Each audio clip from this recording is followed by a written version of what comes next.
அமெரிக்க அதிபர் டிரம்புடன் பேச்சுவார்த்தை நடத்த செல்லும் ரஷ்ய அதிபர் புதினை வழிமறித்து கைது செய்ய காத்திருக்கும் போலந்து நாட்டின் திட்டம் பரபரப்பை ஏற்படுத்தியுள்ளது.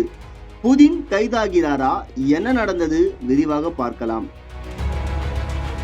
நாட்டோவில் உக்ரைன் இணைவதற்கு எதிர்ப்பு தெரிவித்து கடந்த 2022ஆம் ஆண்டு ரஷ்யா உக்ரைன் மீது தாக்குதல் நடத்தியது.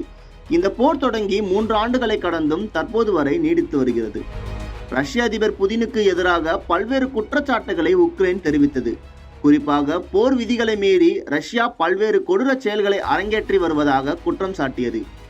இரு நாடுகளுக்கும் இடையே நடந்த போரின் போது உக்ரைன் நாட்டு குழந்தைகளை சட்டவிரோதமாக நாடு கடத்தியதாக புகார் எழுந்தது.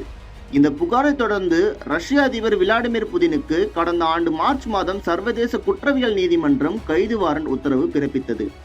இது தொடர்பான வழக்கில் நெதர்லாந்தின் ஹாக்கில் உள்ள சர்வதேச குற்றவியல் நீதிமன்றத்தில் விசாரணை நடந்து வருகிறது. இந்த நிலையில் அமெரிக்க அதிபர் டிரம்புடன் ஹங்கேரியில் நடைபெறும் உச்சி மாநாட்டில் ரஷ்ய அதிபர் புதின் பங்கேற்க உள்ளார். இந்த மாநாட்டில் இரு நாட்டு தலைவர்களும் உக்ரைனுடனான போரை முடிவுக்கு கொண்டு வருவது குறித்து முக்கிய பேச்சு நடத்த உள்ளனர். இந்த சூழலில் ஹங்கேரியில் நடைபெறும் உச்சி மாநாட்டிற்கு செல்லும் புதின் தங்கள் வான்வெளியை பயன்படுத்தக்கூடாது என போலந்து எச்சரிக்கை விடுத்துள்ளது. இந்த விவகாரம் குறித்து பேசிய போலந்து வெளியுறவுத்துறை அமைச்சர் ரட்டோஸ்லாவ் சிகோர்ஸ்கி, ரஷ்ய அதிபர் புதின் ஹங்கேரிக்கு சென்றால் சர்வதேச குற்றவியல் நீதிமன்ற உத்தரவின்படி புதினை வழிமறித்து கைது செய்வோம் என எச்சரிக்கை விடுத்துள்ளார். இவரது பேச்சு உலகளவில் கவனம் ஈர்த்து வருகிறது.